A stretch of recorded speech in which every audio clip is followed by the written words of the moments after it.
Hi, I'm Jack Baruzzini, and you're listening to The Secrets of Stargate, where we talk about the hidden meanings and deeper layers found in the Stargate movies, TV series, and more. And joining me today are Lisa Jones. Hi, Lisa. Hey, Jack. And Victor Lambs. Hey, Victor. Hi, Jack. Today we're discussing the finale of Season 6, Full Circle. On Abydos, Skara and Daniel warn SG1 of Anubis' impending attack. Daniel reveals that he is unable to help physically, but he can provide guidance. Anubis arrives and attacks Abydos, killing Skara. Daniel reveals that Anubis is partially ascended and offers him a deal, the Eye of Ra in exchange for Anubis leaving Abydos unharmed.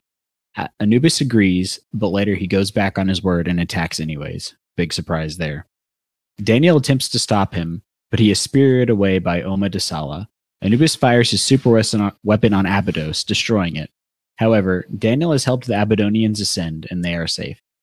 SG1 returns to Abydos and sees that Skara and all the Abydonians have now ascended, despite the fact that the planet has been destroyed. And there we leave the kind of a downer ending for Season 6, I felt like. Well, is it though? I mean, the Abydosians will live on forever in our hearts. All right. I guess. Does that mean they're perpetually just kind of stuck in a desert village playing hacky sack? They can be stuck in whatever kind of village they want now. True. We also had the pyramid from the first movie got destroyed. Mm-hmm. Yeah, or a rather cheap-looking computer facsimile of it. No offense. I don't think it was cheap. I think that was a very expensive shot for its time. Yeah, it probably was, but the little entryway didn't look super good in that. But I'm nitpicking here because I like this episode. You'll get to it. But. What are your thoughts on this episode, Lisa? I think it's a great episode. I was really looking forward to this one. There, you got the team back together. You got all the quips and the fun stuff, and it moves so fast. They pack so much into, I think it was 44 minutes. And I don't know, it's just a ride. And they call it Full Circle because this was supposed to be the series finale, was this episode. And so it really ties back into the movie and the first episode of the series nicely. I mean, you go back to Abydos, it gets blown up, of course, but, they save the people, I guess. And, the team rides off into the sunset and leaves the door open for what was supposed to be movies, which didn't happen at the time. But this is where the money went. All season, we've been like, all these Earthbound episodes, all of this. This was it. This was the big finale. And I really enjoyed it. Yeah, I wasn't really thinking of it in terms of this was supposed to be the finale when I was watching it because I know the show continues, but I could definitely see, thinking about it now, how they were tying a lot of things back to the beginning. Like even with destroying the pyramid, like that ties back to the beginning, so it makes sense you'd put that in the finale. Mm-hmm. And like when they said Daniel Jackson is now a god, and you go back to the movie and the Abydonians, when he showed the Eye of Ra, they all bowed to him like he was a god. So there's just several, like Full Circle, there's just several, ties back to the original that I really I like. Just makes me kind of smile. And I'm glad, of course, it wasn't the last episode ever. Yeah, definitely. What about you, Victor? Yeah, I just have to agree with everything that's been said so far. It's an excellent episode.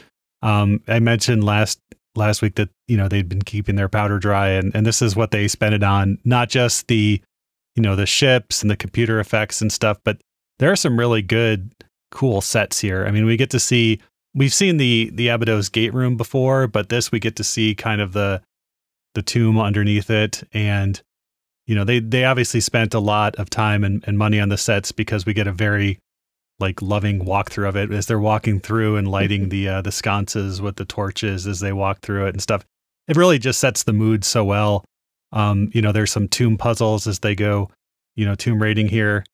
We finally get some more, Jonas and Daniel Jackson time together, which is nice. But then the real treat here is Daniel and Jack and that scene in the elevator, which is just so good. Yes, I like that one. I also really like it was good to see Skara back and him his interactions with Jack and him asking him to basically be his best man in his wedding. I think that was a nice touch. Yeah, which of course Jack has a humorous quip for that too.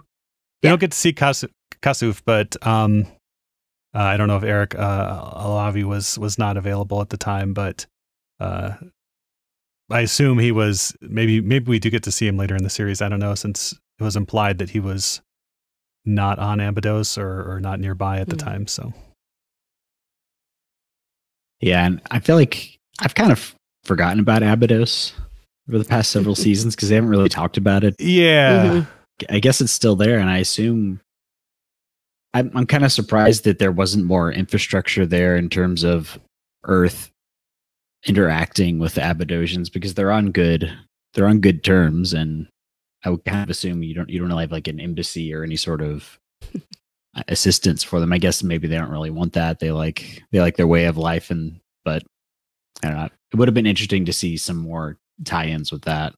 And they have a big Naquita mine too. Yeah. So maybe that's where all the SG resources went. Yeah, could be. Possibly, yeah. Another big reveal we get is that Anubis is partially ascended. It didn't really take. He's like, or partially descended. Partially descended. Yeah. Yeah. Is that a glass half empty, glass half full distinction there? I guess not. Yeah, I mean he went up and came down halfway. Yeah. So there's debate. They kicked him out, and there's debate whether or not they didn't have the ability to descend him all the way, or whether he got stuck and they just didn't care. Yeah. And I think that question gets resolved later. Yeah, I think it does. Yeah. But did you notice they really pitted the whole Daniel versus Anubis in the white, Daniel in the white robes, Anubis in the black, and them fighting, and it was like that. It was a good versus evil depiction there with the fighting. And I was just waiting for Daniel to say, if you strike me down, I'll become more powerful than you can possibly imagine. They were really going for that. It's like Anubis is like, good.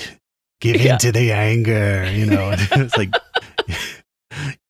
strike me down and your transformation will be complete, or something, But yeah, and Anubis has that one of those like LED masks with the screens on it, so you can put so he has like the little spooky skull face, or he has like the Cosmos face. Yeah, you're gonna be Anubis for Halloween, aren't you? Yeah. I just need to get a big, huge like robe and a chair to sit in. Because he does a lot of sitting. Anubis does. He does. It's maybe his ankles aren't good because they're only halfway descended. Yeah, exactly. I like when Stargate leans into its like more fantastical, I guess you could even call it campy sci-fi elements, like Anubis with the robes and the ascended, like almost like this like space fantasy kind of stuff. Because most of the time Stargate is fairly grounded in reality for a science fiction show. Like it's based around the military, and a lot of it is about this technology that's fantastical, but it's treated in a way that it's technology that can be understood. And so I like it when we kind of go back to, it's kind of like going back to the original feel of the early seasons in the first movie, where it was almost like Indiana Jones in space with magic.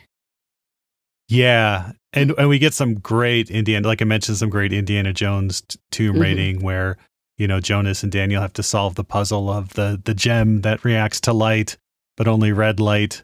So, they're trying out the flashlight, but then they need to focus the flashlight. So they grab Daniel Jackson's magnifying glass. And, we get the great line. Daniel's is like, is that my stuff? Yeah. And then it turns out they need red light. And so, Sam, of course, has the laser sight on her P90 that she aims at the gem, and it opens up and reveals Ra's hidden storeroom, which conveniently, or maybe not so conveniently, has a tablet in it. Oh, yeah. Yeah. And this is like the next season or so of Stargate will hinge on this tablet and finding, because the tablet is written in an ancient dialect of ancient, and only Daniel Jackson, being ascended now, can read it. And there's a reason for that. Yeah. Yeah. And the reason is because the ancients all ascended. And so the ascended beings are all ancients. And so he can read ancient now. And yeah, go ahead. Did you love that revelation where Daniel's like, you know, the others, they're the ancient. Like, I'm an ancient. And, you know, and they're like, you are? And he's like, well, not me, but. And then Sam's like, oh, okay. And he tells Sam, and then later on, like when you know, Sam, Jonas, and Jack and Teal'c are all fighting for their life, and Daniel appears, you know, and he's talking about the tablet and the ancients, and Jack's like, what? And he turns to Sam and is like you didn't tell him, and Sam just gives him a look, like holds up the gun and says, like, you know, busy here, you know. Yeah, there's a lot of really good just like reactions and looks in this episode. Yeah. I love when Jack tells everyone at the table, they're like, where'd you get this information? And he tells them he saw Daniel. And Teal'c's like, and then he's, you know, no one's surprised. And Teal'c's like, well, I've seen him too. And then they're like, you did? And he's like, you did? And yeah. Yeah, it's good to see him interacting with everybody again, because we've gotten him sprinkled here and there, and knowing he was always coming back kind of, it doesn't have like the emotional impact of him being lost the first time, if you know that's coming, but it's good to see them all together. I'm just sad that we're gonna lose Jonas, but yeah, now he is. And there's a little criticism, I will say, of when Carter sees him for the first time, because he's engaged with, you know, Jackson, the tomb thing, and going like, he's here, I know he's here, and he's like, you know, basically show yourself, and he shows up, and then, you know, Sam's like, oh, Daniel, and he's like, hey, you know, it's like, and he turns around, you know, and keeps arguing with Jack, and it was like, wow, she's the one through most of the season was like upset missing you, and you didn't appear to her, you didn't, you know, and now it's like, whatever. Daniel has a lot on his mind, though, in his defense. Like, you know, he's and I love the way Michael Shanks plays this. Like, he's like, oh, I'll be right back, and he ascends someplace else, or you're like, oh, I'll be right back, and he sends someplace else, because he's like trying to check things out and follow up on things. Yeah, and then the scene when he appears to Jack in the elevator wearing his, you know, cable knit sweater, and Richard Dean Anderson is just fantastic in this scene. You know, the first line, like, I swear that was an aspirin I took this morning. Yeah, you know, because he's seeing Daniel again, and then he tells, you know, Daniel the story of like how he saw his old friend, and you know, this friend hasn't like written or anything, and it's very good, and we established some of the rules here that, you know, Daniel can't interfere directly. You know, Oma is not on the, you know, in the good graces of the other ascended beings, because she helps other people ascend, and it would, you know, get her in trouble if Daniel were to do something, you know, more overt. But of course, Daniel helps out as much as he can. I assume we're gonna hear more about the ancients later on in the show, and more of their background and world building will be established, but right now they really just come across as very non-interventionalist, kind of obnoxious Q. Yeah, imagine Q if Q was a mad scientist that did experiments that always went wrong. Yeah, I mean, that's pretty much what they are. Didn't really think about consequences. Yeah, I mean, what we learned more about the ancients through this and through Atlantis, I mean, they're always, you know, spoken of reverently, but they are not, you know, unqualified good beings. So they're almost the opposite of Q in Star Trek, where Q comes across as very mischievous and sometimes straight up malevolent to Picard, but at the end of the day, he's actually trying to help him and likes him. Yeah, I mean, we don't mean a ton of ancients, but they're always presented as like very arrogant, kind of indifferent, yeah, to other people. Like every other really intelligent race, I feel like we run across on Stargate, that they're all like arrogant and you poor little stupid people. You know, yeah, we're gonna keep our technology and weapons and whatever because you're too young and stupid, and that's kind of like the ancients. Like, they're young, don't always do what they're told. Like, oh, gee, thanks. Like, oh, did we interfere with you? Do you exist? What? Yeah, it's and I guess I don't know if we're gonna see Oma again, because she gets name dropped a lot, but we haven't seen her yet. Yeah, we do get to see her again. But yeah, she is kind of working behind the scenes here, which is cool because it keeps her mysterious. You know, a lot of like, the Abydosians all basically who are helping to defend the pyramid because Anubis is attacking the pyramid looking for the Eye of Ra.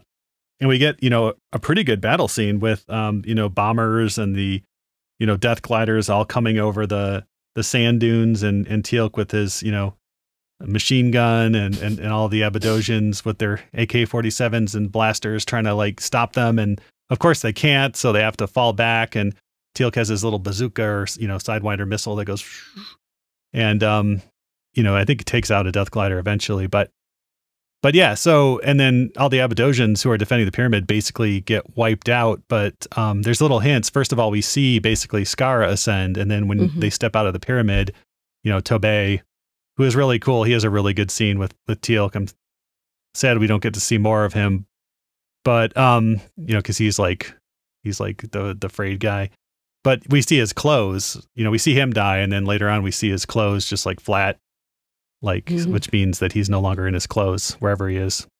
Oh, I thought that was Skara's clothes still there. I didn't pick up that was the other guy. No, so. Yeah, Skara's further down in the crypt or the tomb, and then by this point they're up in the kind of like ambo or gate room. Nice. So, and I guess based on what we see in the next episode, this is going to have a lot of fallout for Daniel, and I assume Oma. I assume she's the one who's helping them ascend. Yeah, at the end, it's Skara says, one named Oma did this. But yeah, I mean, and I love that scene because, Jack's basically in the vortex when Anubis goes back on his deal and wipes out Abydos, which I thought that was a very nice scene too, because, Daniel confronts Anubis and is about to strike him down in anger, and then all of a sudden Daniel's pulled away, and it's a really cool effect because you can see him actually getting pulled. It's not like Anubis. It looks like Anubis could be blasting him, but you actually see him getting like pulled. And Anubis actually admits to Hektar or whatever that, who is also really good. We get to see him back. He's kind of been promoted since I think he was in the other guys episode, wasn't it, with Felger and Coombs? Yeah, and so he's been promoted, but Hektar goes, or whatever his name is, goes like, wow, Anubis, you're super strong. And Anubis actually, which is unusual for Gould, admits like, no, I didn't do that. That was surprising to me, but I assumed that the only reason they had him say that is so it would be clear to the audience, because otherwise you would just assume that he did. Yeah. And then he gets to say, but I'm going to do this, boop, and like the space, space lightning, which I love how like the super weapon is Anubis's mothership, and then like the whole center section raises up like it's some big like Tesla generator or something. Yeah. And it actually generates electricity, which he beams down, and Jack's in the vortex, and he sees basically the pyramid getting obliterated before he goes in. And so they try to dial back, and there's no pyramid or Stargate for them to connect to. But then the next day or so there is, and they go through and everything's fine. Yeah. And I love that. Great yeah, scene. you get to see all the Abydosians playing, like all the kids are running around playing soccer and stuff. Yeah, it would have been very depressing to end it on them all having actually been killed. So I'm glad they did not go that direction. But I also appreciate that SG1's plan didn't really work out that well. And I feel like you see that more than one time over the next few episodes, is how it really drives home how powerful Anubis is, that despite all of this, like without the help of Oma and Daniel, like they would have been totally wiped out. Yeah, I mean, the only win for SG1 in this is that they get the stone tablet that tells of the lost city. Yeah. And they know that Daniel is, and they know they have more additional information about Anubis and the ancients and stuff. But yeah, in the end, the Abydosians are essentially wiped out. They ascend. But I really like that scene because you do see the kids playing soccer in the background, and they're surrounded by tents. And then the ball like lands at Jack's feet, and there's tents in the background, and he leans down to pick up the ball. And when he stands back up, like everything's gone. Yeah. And then and there's nothing behind him. And then Skara says like, well, we'll keep the Stargate around until you head back. And then you go back to the SG1 standing there, and the Stargate's there like way off in the background and stuff. And so I thought that was done very effectively, that like, no, they really are gone for real. I guess, does that mean that the Stargate they came through was like a mental projection from the ancients Yeah. utilized. So I just want to know how that works technically. Like, how do you dial through a mentally projected Stargate? I guess it works, but I guess Yeah, I you mean, don't, they but can- the ancients can. Yeah. The ancients can create matter, I guess. Yeah. fair enough. I think this episode, the way it ended, was kind of awkward for a season finale. But I think Yeah. that it worked if you thought of it from the bigger picture, that what they were trying to do. And they knew when they filmed it that it wasn't going to be the series finale. But if you just watched it thinking, wow, that was a weird ending for season 6. I mean, Anubis kind of almost won. And then, like I said, the Abydosians are destroyed but ascended. And nobody knows where Daniel is again. Like, he's magical poofed somewhere. And now what? We're all just going to Exactly. walk off into the sunset. It's all good. Play So the walk of life. Yeah, it's a little odd, but it also, they set up so many things for the next couple of seasons. I mean, I feel like that's what they were really trying to do, because the Gould, we've talked about how the Gould system lords aren't really a threat anymore. And so we forgot about Anubis most of this season. So this one really set that stage to establish, oh yeah. And like you said, Jack, like he's not going to be easy for them to defeat at all. Yeah. And that's good because they've defeated so many system lords at this point that it doesn't really mean a lot to defeat a system lord. So you got to up the ante, and they do it in an effective way that isn't just, Anubis is different from the other system lords. Like, he is a system lord, but he's kind of his own thing. And I'm glad that it's not just, we're going to do the same thing we did with Ra, except it's bigger, and the same thing with, And at this point, Anubis has probably killed more system lords than SG1 has, because we do get to see a substantial number of the, as we learn, the U escapes, but and then but a number of the, we get when Anubis fires up his super weapon for the first time, and he's surrounded by like 12 motherships, and then like 8 of them just get like poofed, and we get some really cool shots of motherships exploding and stuff, but it just goes to prove that Anubis is smarter than the average Gould. Yeah. As Jack says, you go, you. Yep. And I do like that you has become almost like an erstwhile ally to them. Like, he's still evil, but he'll work with them when he needs to. Yeah. So that's a fun angle to have. He uses them when he needs, he can pair up with them when he needs a little extra assistance. Yeah. He does the whole enemy of my enemy thing. And we get to kind of see, I didn't even realize that that's what they were until I was reading the notes on the wiki, but the ninja Jaffa again.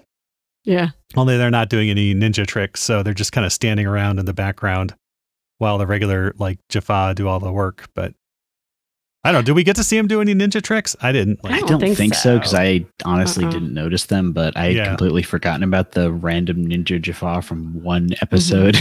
Yeah. So that they said they wanted to make his Jaffa different than the horse guard and serpent guard of the early seasons. Yeah. Should have given them all like masks and stuff, like Yiga clan masks, and if you're familiar with like Tears of the Kingdom or Cobra Commander masks, or just like masks, what are always a good safe bet. Or since Anubis has the whole Grim Reaper thing going on, just make him look like the Nazgul or something. Yeah. Or like the spooky, scary skeletons from the Disney Merry Melody short. They could all wear those like black sweatsuits with like bones painted on them and stuff. Just make them goth Jaffa. Yeah. Arise, my skeleton warriors, and defeat SG1.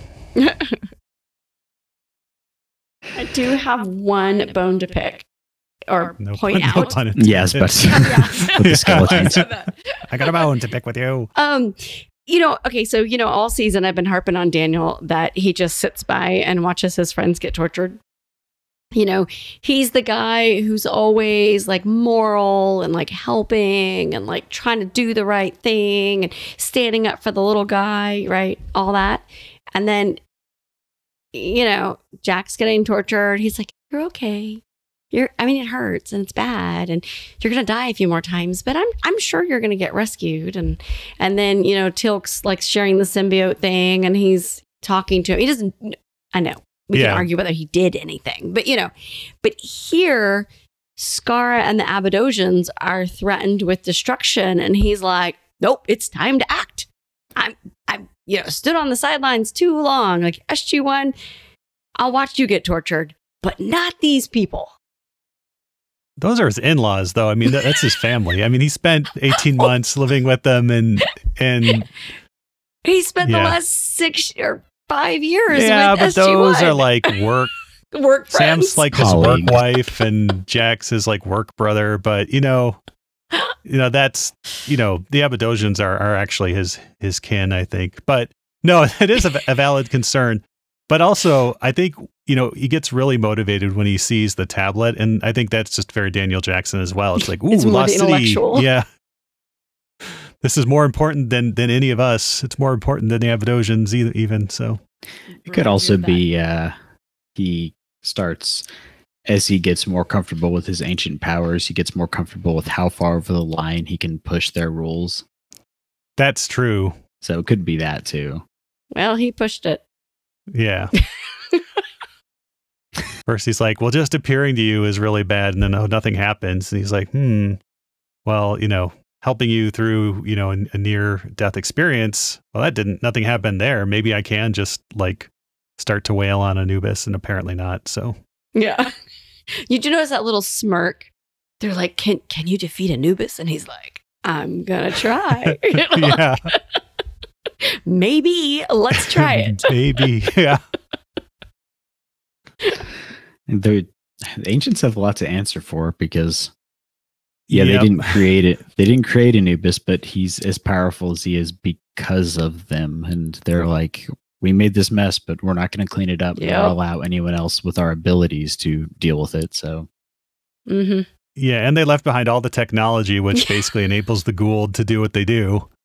It's like, we have this network of wormholes. We're just going to kind of leave this here, and anybody can use it. Yeah, yeah. And they're firmly in the "it's not my problem anymore" camp. Yeah.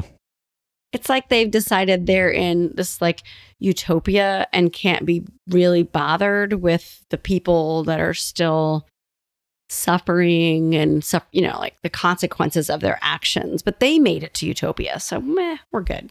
Like the rest of y'all, whatever. Not a very good role moral model code. Yeah. So basically, the moral of the story is don't trust any like highly advanced aliens, because they're always jerks. Yeah, pretty much. Pretty much that's Stargate, yeah. Except for the Asgard. Yeah, and the Nox are at least kind of hippie jerks.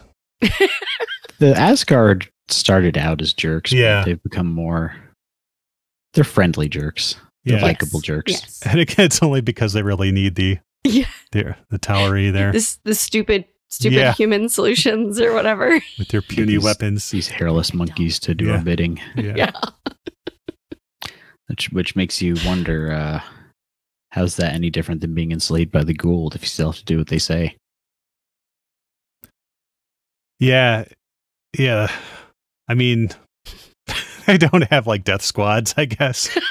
That's probably the main difference. They're what's the term? I feel like there's some political term for that, like pink communism or something. I don't know.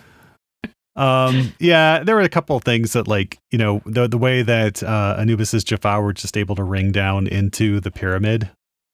It's like, could you not like disable I guess they don't, if you're ringing into something, you don't really have to have a platform, I guess, but. Well, there were rings already in the pyramid. Yeah. Like, could you have disabled them somehow, or I don't know. Carter was busy. Put a big block there so they couldn't ring in. Oh yeah, Carter was busy because they Jonas is looking for the Eye of Ra, and he's like, he has like the thing and is like stomping it, or tapping the walls, kind of like Indiana Jones with the the barrier thing in Last Crusade, and he's like, oh, this part seems hollow, and then Sam just like opens up on it with the P90 and like, you're slow. Let's do it my way. Yeah. So it's a percussive archaeology, I guess. Yeah, exactly. They study that in school. I don't know. Nice. Yeah, it's thinking of this now as a series finale.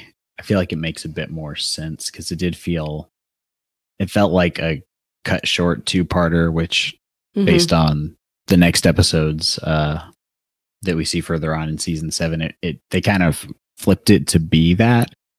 But it did feel like the ending was very much like, all right, we have the tablet and we're done and we'll see what happens. Yeah. But it's fun to leave it there knowing there's more. Yeah, because usually there is last season and this season, no cliffhanger really. Last season, because again, they thought they were going to get canceled. They got picked up by Sci-Fi Channel, so they didn't do a cliffhanger for the first time. And then this one, I feel like it really, they wrapped it in a little bow, but left a few tendrils so that they could, sell a movie, basically, to look for the lost city. Yeah, and they did kind of the same thing at the end of season 10. It took like 2 movies to wrap up season 10. So you can kind of see what they were going for there. No, you're right. I was just looking at the wiki, and blowing up the pyramid did cost them $150,000. Which of 2002 or 3 or whatever. I guess so. Like, that's a lot of video toaster work there. Now, you could just. I was supposed to say I could probably do that on my Blender, cheap laptop right here. Yeah, and Blender and yeah, for $5,000, you'd be like, yeah, I'll have it done over the weekend. It's funny. You ever really sit and think, how far has technology come in 20 years? Go watch Sci-Fi. Exactly. For real. And I also see this episode won a Lee Award for Best Costume in a Dramatic Series, but they don't say which costume. And I was wondering if it was like Scar's tank top at the end. It was Daniel's sweater. He was showing some abs there, wasn't he? Yeah, he was. Yeah. Maybe Anubis? Yeah, maybe, but I don't know. He just looked like the Oogie Boogie Man from Nightmare Before Christmas. Like, it was kind of I don't know. It's like a weird combination of robes and like, oversized. Yeah. Maybe it was the ninja Jaffa. Yeah, maybe it was then. Maybe it's just, the general costuming of all the different characters. Yeah, Daniel basically, he shows up like a Jedi at the beginning, so. Yeah. Yeah. It was fun. Little sweater at the beginning. I like that. Says, that's the thing about Ascendeds. They have a habit of showing up when they're least expected. Nobody expects the Ascendeds. Yeah. Awesome. Y'all have any other thoughts on this episode? One, I just really love the moment where Scar is trying to invite Jack to his wedding. And he's like, are you going to bring a guest? And then he's like, Carter? He's like, well, is Carter invited? And then are y'all coming together? And it's just that whole awkwardness. And then her smile slash smirk, as he walks off. And I just love that. I just thought that was awesome. Perfect for the shipping. Yep. Give us hope. Just throw it in there. Nice. And I did. Oh yeah, no. And on that, I just like Jack's line when Scar asks if he was hoping that Jack would stand by him, and Jack goes, "Just during the ceremony, right?" Yeah. There's a lot of really good Jack humor in this one. I feel like Richard Dean Anderson is getting back on his game. He seems more invested. Yeah, he was dialed in for this one. That's for sure. Yeah. Do we have any fun alternate language titles for this episode? Yeah, it seems like Full Circle in English gets translated into The Circle is Closing. in some like Hungarian and German, Der Kreis ist schließlich, which is The Circle is Closing. Or I just said something unimaginably filthy in German, and I apologize for that.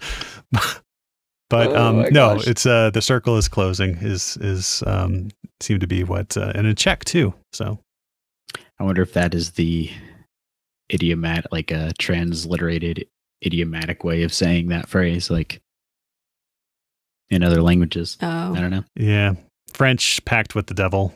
So I guess that's appropriate too. Pact with the devil. Yeah, like you make a pact with the devil. Oh, I was thinking PA. Yeah, it's like. Didn't he say you made a deal with instead of you made a deal with the devil, he said you made a deal with Anubis or something? Yeah. And like Jack, made reference to that. Yeah. So the French actually get the point for literalness, or they get the German award. Yeah, they do. I'm sure they'd be very happy to receive that. The French out German to the Germans this time. Yes. There you go. This time. Awesome. Before we go, we'd like to take a moment to thank our patrons who make it possible for us to create the Secrets of Stargate, including Jonathan S., Bill, Morrowind, Henry S., and Joby W. Their generous donations at sqpn.com/give make it possible for us to continue the Secrets of Stargate and all the shows at StarQuest, and you can join them by visiting sqpn.com/give. Be sure to follow the show on Apple Podcasts, Google Podcasts, TuneIn, Spotify, iHeartRadio, and you can find the video versions at youtube.com/StarQuestMedia. And to find previous episodes of Secrets of Stargate and to send us feedback, you can visit sqpn.com/Stargate. You can email us at stargate@sqpn.com, and you can follow StarQuest on social media at facebook.com/StarQuestMedia and on Twitter at SQPN. You can also come join us over at Discord at sqpn.com/Discord. We got a Stargate channel there. It's a lot of fun if you want to see some memes of... I think they're funny, but that doesn't always mean they're actually funny. So if you wanna come be the judge of that, you can join us over there. We'll be back next time, and we'll be jumping into season 7 of SG1. Until then, Lisa Jones, thank you for joining me and sharing the Secrets of Stargate. Thanks, Jack. And Victor Lambs, thank you too.